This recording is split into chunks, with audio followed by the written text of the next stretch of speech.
குழந்தை வரம் அருளும் அதிசக்தி வாய்ந்த அருணகிரியார் அருளிய திருப்புகழ் பாடல்.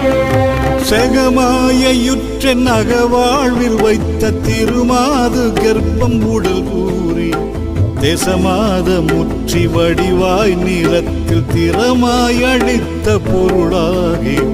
செகமாயுற்றென் அகவாழ்வில் வைத்த திருமாது கர்ப்பம் உடல் கூறி தேசமாத முற்றி வடிவாய் நிலத்தில் திறமாய் அழித்த பொருளாகி மகவாவின் உச்சி விழியானத்தில் மறைநேர் புயத்தில் உறவாடி மகவாவின் உச்சி விழியானத்தில் மலைநேர் புயத்தில் உறவாடி மடி மீதடுத்து விளையாடி நித்த மணிவாயின் முத்தி தர வேணும் மடி மீதடுத்து விளையாடி நித்த மணிவாய்